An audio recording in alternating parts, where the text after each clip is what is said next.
Welcome to week 2. Today we'll explore the critical phase of reconnaissance in ethical hacking.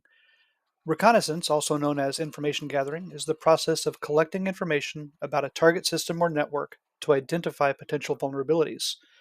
This phase is crucial because it lays the groundwork for subsequent stages of an attack or security assessment. You might have noticed that each week we have a different book. This is intentional, I promise.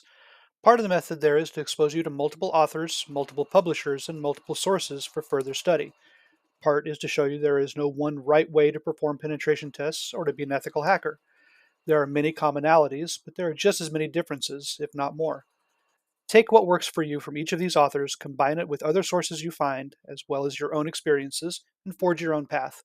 Just remember to keep the basic tenets of do no harm, always get permission, and stay within the grand scope. Now, for this week, I've chosen Chapter 1 of Reconnaissance for Ethical Hackers by Glenn Singh. It offers a good overview of the ins and outs of reconnaissance, explaining the different types of targets well. As an aspiring ethical hacker, penetration tester, or red teamer, understanding reconnaissance is crucial. This process helps cybersecurity professionals minimize organizations' digital footprints on the internet. These digital footprints provide adversaries with publicly available information that they can use to plan cyber attacks. With the internet being the largest network infrastructure in the world, the availability of information and resource sharing is unprecedented. Organizations can extend their reach beyond traditional borders, offering products and services globally. People use the internet for online classes, e commerce transactions, and running businesses and communication. Throughout this week's lessons, we'll gain a deeper understanding of reconnaissance from both the adversaries and the cybersecurity professionals' perspectives. You'll learn why it's crucial for organizations to be cautious when connecting their systems to the internet. You'll also explore the fundamentals of attack surface management and its importance in reducing the risks of cyber attacks.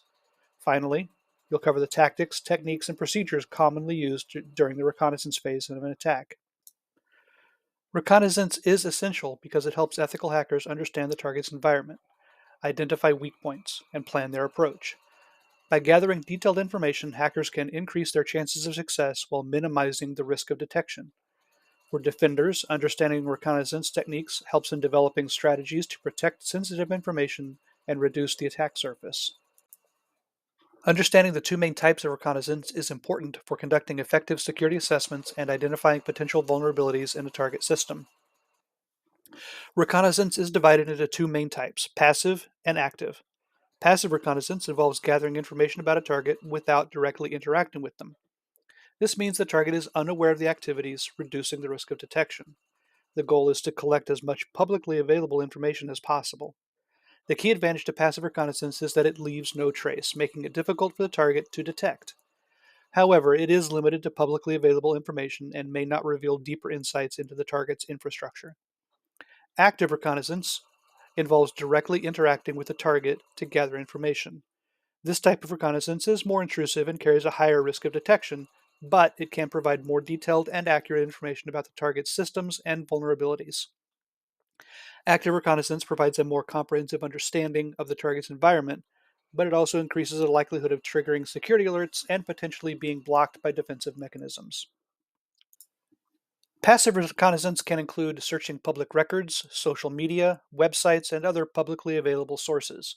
The goal is to collect as much information as possible without alerting the target to your activities. Tools like Whois, DNS queries, and Google hacking can be useful in this phase. Some common techniques used in passive reconnaissance include open source intelligence, OSINT, leveraging publicly available data sources such as social media, websites, forums, and news articles to gather information about the target. DNS queries, performing domain name system lookups to gather information about the target's domain and associated IP addresses. Whois lookups, obtaining registration information for domain names to identify the owners and administrative contacts. Social media profiling, analyzing social media profiles to gather personal and professional information about individuals within the target organization. And job postings, reviewing job listings to gain insights into the target's technology stack, projects, and organizational structure. Active reconnaissance, on the other hand, involves direct interaction with the target system to gather information. This includes techniques like port scanning, network mapping, and banner grabbing. While active reconnaissance can provide more detailed information, it also carries a higher risk of detection. Tools like Nmap and Netcat are commonly used for reconnaissance activities.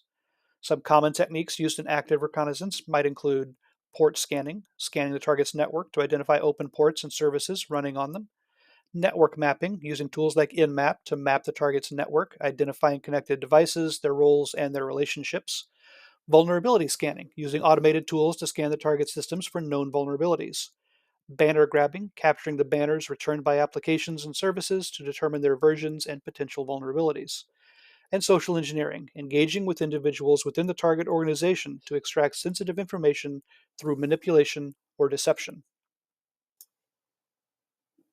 Attack surface management is the continuous process of discovering, inventorying, classifying, and monitoring an organization's IT assets that are accessible from the internet.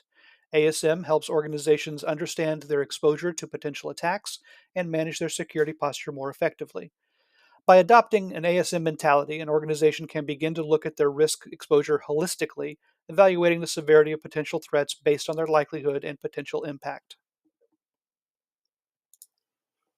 The Common Vulnerability Scoring System, or CVSS, is a standardized framework for rating the severity of security vulnerabilities.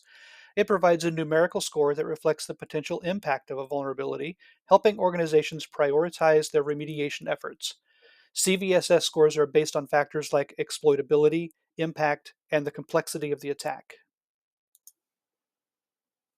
ASM offers several benefits, including improved visibility, understanding all assets that are exposed to the internet, risk reduction, identifying and mitigating vulnerabilities before they can be exploited, compliance, ensuring adherence to regulatory requirements and industry standards, proactive defense, staying ahead of potential threats by continuously monitoring the attack surface.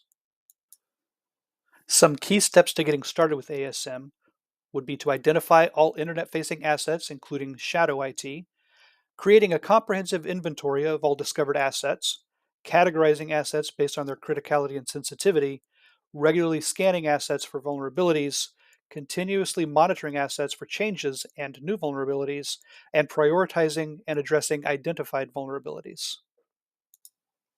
There are several tools available that can help with ASM, including Shodan, which is a search engine for internet connected devices, Census, a platform for discovering and monitoring internet assets, InMap, a network scanning tool for discovering hosts and services, and OpenVAS, an open source vulnerability scanner. The MITRE ATT&CK framework is a comprehensive knowledge base designed to document and categorize the tactics, techniques, and procedures, TTPs, used by adversaries in real world cyber attacks. Developed by the MITRE Corporation, this framework provides a detailed matrix that maps out the various stages of an attack, from initial reconnaissance to execution, persistence, and data exfiltration. The framework is invaluable for cybersecurity professionals, researchers, and organizations as it offers a structured methodology for understanding and anticipating adversarial behavior. By leveraging the insights provided by the framework, security teams can enhance their threat detection and response strategies, improve threat modeling, and bolster their own overall cyber defenses. The ultimate goal of MITRE ATT&CK is to create a common language for discussing and addressing cyber threats, facilitating collaboration and information sharing across the cybersecurity community. This structured approach helps organizations better understand the methods and motivations of attackers, allowing them to develop more effective defensive measures and stay one step ahead of potential threats. The MITRE reconnaissance TCPs are invaluable to cybersecurity professionals, researchers, and organizations aiming to enhance their threat modeling and cyber defenses. Common reconnaissance TTPs include active scanning, involves using various scanning tools to collect information about the target, such as live hosts, operating systems, open ports, and running services. Active scanning techniques include IP network block scanning, vulnerability scanning, and word list scanning for potential passwords. This is an active reconnaissance technique as it involves direct interaction with the target. Gathering victim host information involves collecting specific details about target devices, including host names, IP addresses, device types, configurations, and operating systems. This technique combines both active and passive reconnaissance methods to obtain a comprehensive view. Gathering victim identity information focuses on collecting personal data such as employee names, email addresses, job titles, and user credentials. This technique primarily uses passive reconnaissance techniques for future social engineering attacks. Gathering victim network information involves gathering information on the target's network infrastructure, including IP ranges, domain names, and DNS records. This active reconnaissance technique can identify network topology, devices, and security appliances for a detailed understanding. Gathering victim organization information is the collection of organizational details such as department names, business operations, and employee roles. It uses passive reconnaissance to gather publicly available information, including physical locations and business relations. When phishing for information, adversaries send phishing emails to trick victims into revealing sensitive information for downloading malware. Frequently, this involves spear phishing, malicious attachments, and obfuscated links. This is an active reconnaissance technique due to the fact engagement with the target. Searching closed sources involves collecting information from paid subscription sources, such as threat intelligence vendors and dark web marketplaces. This is a passive reconnaissance technique. Searching open technical databases leverages public online sources like DNS records, WHOIS data, and digital certificates. This passive reconnaissance technique helps improve the attack plan by using publicly available information. Searching open website domains utilizes various online platforms such as social media, search engines, and code repositories to gather target information. This passive reconnaissance technique gathers publicly accessible data. Searching victim owned websites includes examining the target's own websites for details that can be leveraged, such as organizational information and contact details. And this is an active reconnaissance technique due to the direct interaction with the target's assets. These strategies, commonly used by threat actors, are equally important for ethical hackers. They help in efficiently identifying security vulnerabilities within organizations. It's crucial to stay updated with reconnaissance TTPs as adversaries continually develop new techniques and tools. Cybersecurity professionals can leverage these TTPs to enhance cyber defenses, identify and remediate vulnerabilities, and reduce the risk of cyber attacks. Okay, you're going to hear me say this several times throughout the course, but it is important, so pay attention. As ethical hackers, our primary objective is to identify and mitigate security vulnerabilities to protect organizations from malicious attacks. To achieve this, it's crucial to adhere to a professional and ethical approach throughout our activities. Let's explore the key elements that define this approach. First and foremost, proper authorization is essential. Before engaging in any ethical hacking activities, it's imperative to obtain explicit permission from the owner of the system. This authorization ensures that our actions are sanctioned and that all stakeholders are informed of the planned activities. Unauthorized access, even with the best intentions, can lead to serious legal and ethical consequences. By securing proper authorization, we establish a foundation of trust and legitimacy for our work. Next, let's talk about clear documentation. Keeping detailed records of all actions taken during an ethical hacking engagement is vital. This documentation should include the methodologies used, findings discovered, and steps taken to remediate vulnerabilities. Clear and thorough documentation serves multiple purposes.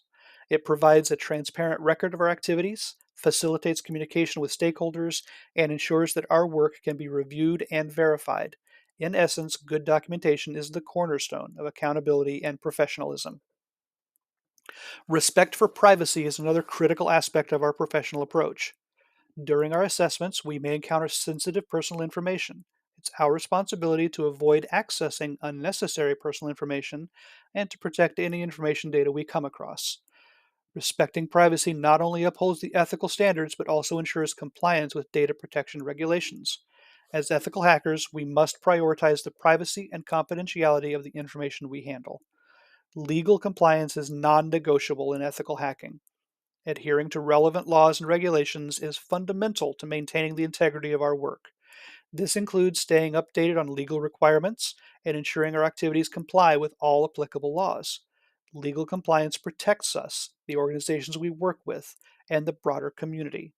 It also reinforces the legitimacy and credibility of the ethical hacking profession. Lastly, employing a professional methodology is essential. This means using recognized and accepted techniques, maintaining a high standard of professionalism, and continuously updating our skills and knowledge. A structured and methodical approach to ethical hacking ensures that our assessments are thorough, effective, and reliable. By adhering to professional methodologies, we can deliver high quality results that genuinely enhance the security posture of the organizations we serve. Let's continue to embody these values as we strive to protect and secure our digital world. Okay, so that wraps up week 2, reconnaissance. To summarize, reconnaissance is a foundational phase in ethical hacking that involves gathering information about a target to identify potential vulnerabilities.